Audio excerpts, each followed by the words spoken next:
Hey boys and girls, this is lesson 3.7, comparing and ordering fractions.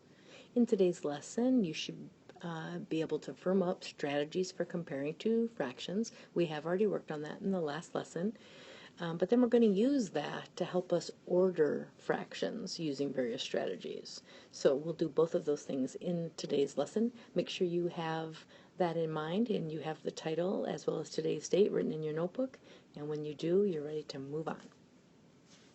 So the first question I have for you is this: which fraction is smaller, 3/8 or 1/5?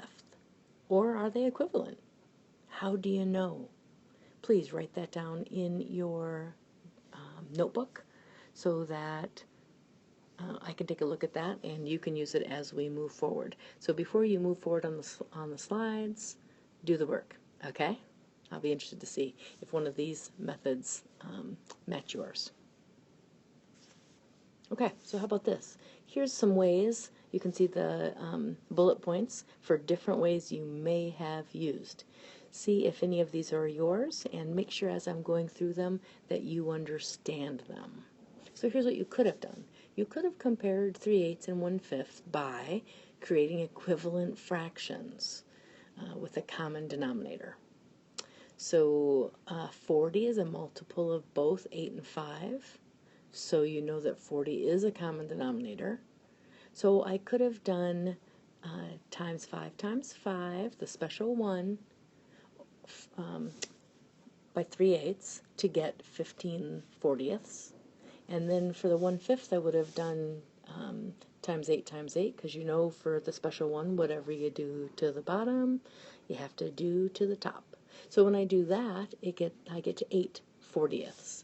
So I'm talking about this work right here, right?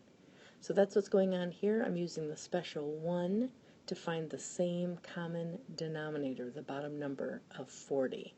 Then I can compare them. 8/40 is less than 15/40, therefore 1/5 is less than 3/8. So you could have used that method. Audrey, I'm guessing that's what you used. Or maybe you did this one. I compared 3/8 and 1/5, I'm on this one now, by creating equivalent fractions with a common numerator. So I want the top number to be the same so I can actually compare them. Originally it was 3/8 and 1/5. Could I turn that 1 into a 3? Certainly I know that I can do that by multiplying by the special 1, 3/3. 1 times 3 is 3, 5 times 3 is 15. So then I'm comparing 3/15 and 3/8. And I know that 3/15 is less than 3/8. Therefore, I can rewrite the number sentence 1/5 is less than 3/8, because that 1/5 is the 3/15, right? Okay, so there we go. That's that method. You could have done that one. Maybe you did this next bullet point down here. You compared 3/8 and 1/5 by comparing them to benchmark fractions. Okay, so 3/8 and 1/5 are both less than 1/2, so that's the benchmark fraction you may have used. But then you'd have to go on to say, since that doesn't give you your full answer, 3/8 is only 1/8 away from a half, while 1/5 is way more than 1/5 away from a half. So 1/8 is less than 1/5, so 3/8 is closer to a half than 1/5, and therefore bigger. Okay, that's a possibility, and one way to use a benchmark fraction. Or how about this way? I know that 3/8 is greater than 2/8, or 1/4, and 1/4 is greater than 1/5 because fourths are bigger than fifths. The pieces are bigger, right? So I know 3/8 is greater than 1/4. So I'm using what I know.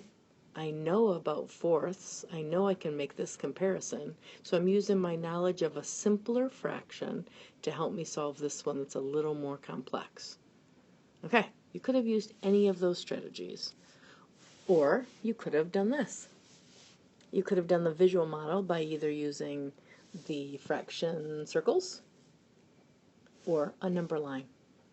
Now remember, when you're doing the number line, it has to be the same spacing, and then you'd have to cut this one into fifths. this one into eighths, and then compare where they're going to land. And this is a really clear model for you, as this is a really clear model for you that 3/8 is greater or 1/5 is less. So either way that you want to write that is what we're looking for. So I did ask you which one is smaller, so this would be the preferable number sentence you would use. 1/5 is less than 3/8. Okay, I hope all those different ways make sense. If you have one strategy that you really prefer, that's awesome. Make sure you have another one that you could also use. And then let's see how we can use that to move forward in our lesson. So we're going to order a set of fractions. They're going to have different numerators and different denominators, but we're going to order them by creating common denominators or creating common numerators, and by comparing the fractions to the benchmark fraction of a half. Okay, so you give it a go. There's the fractions that you're comparing. Write those down, and then figure out how you want to go about solving it. I did give you some helpful hints there in red. So to get started, you might think about which fractions are less than half, and which fractions are greater than half, and which fraction is about half. So do that work. Write down or show your work as to how you're determining what you think is the smallest and what you think is the largest. And then when you come back, we will look at some strategies you could have used. So make sure you have your strategy down before you move on. So, one example. I could have known and then used that 1/10 is just one fractional part away from 0. 2/6 is equivalent to 1/3. And 1/3 is also only one fractional part away from 0. So using a common numerator strategy, 1/10 is smaller than 1/3 because tenths are smaller than thirds. So 1/10 is closer to 0 than 2/6. And therefore, 1/10 is less than 2/6. I hope that makes sense to you. So when I'm looking at a couple of my fractions, I know that the 1/10 and 2/6 are less than a half, so I put those together, but now I have to figure out which one is less, and there's one way I could have done that. Then, knowing the two that are greater than a half, 3/4 and 11/12, are greater than 1/2, so now I need to compare those to know which one is greater. So I could look at that and say 3/4 and 11/12 are both one fractional part away from the whole. 3/4 is a fourth away. 11/12 is a 12th away.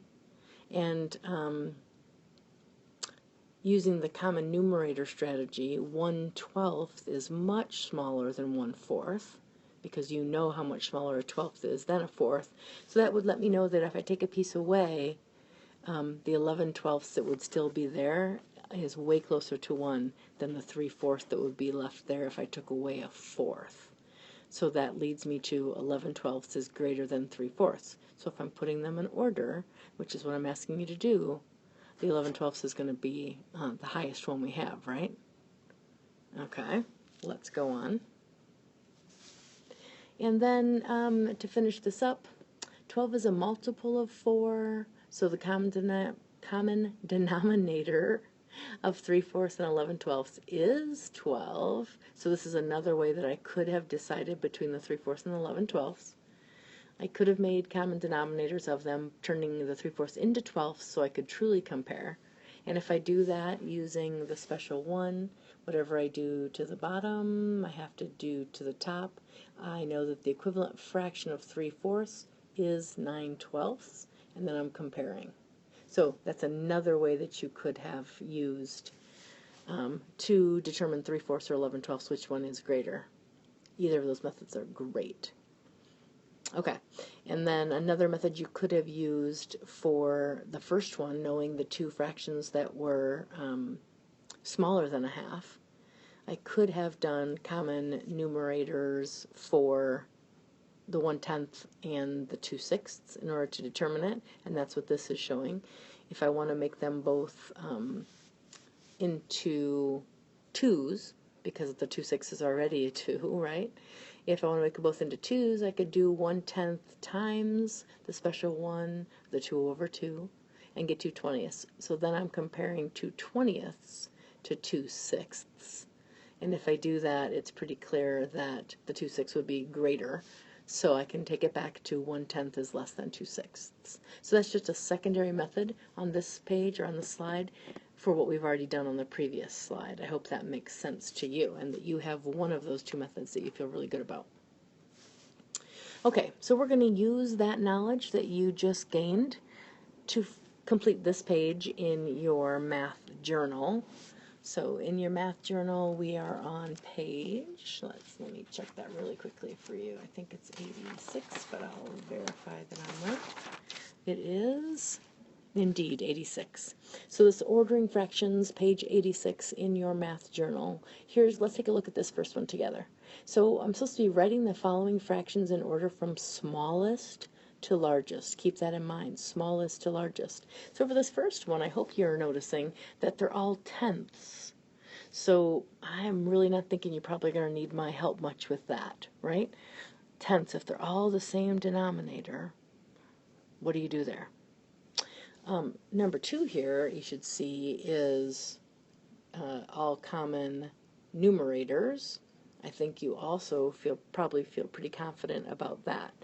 But let's go down and take a look at number 3. So number 3 gets into what we were just working on. So now I have a mix of numerators, a mix of denominators, but it's kind of some easier ones because I only have tenths and hundreds. So think about what you might want to do for this problem here when I'm mixing tenths and hundreds. So how could I make this easier for myself? I hope you come up with a pretty quick strategy of converting one to the other to help yourself. Numbers 4 and 5 are right along the lines of what we were just doing. So if you get stuck trying to do number 4, go back to the lesson earlier in this lesson because it's exactly the same work, and I would say the same thing for 5. And when you have this page completed, let's see here. It is going to give you one more problem down at the bottom, and you get to make that one up. When you have this page completed, come back and check your answers on the next slide. And then there's one challenge question left for you after that we're going to definitely talk about in group, so make sure you take a look at it. Here are the answers to that page 86 in your math journal, so make sure you have the same. If you have something wrong, correct it in pen, so when I come around in the morning, I know which problems I should talk a little bit more about in group. You'll notice here the answers vary for this right here, because you got to make up any 5, so hopefully you have them right. We'll take a look at some of those when we're in group together as well.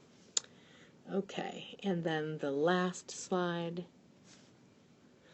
Think about this. Marta thinks that 6/8 is greater than 5/12 because when you have 6/8, you need 2 fractional parts to get to the whole, but when you have 5/12, you need 7 fractional parts to get to the whole. Is she right in her reasoning? Would that always work? I want you to think about that. We are going to talk about that when you come to group. All right, thanks.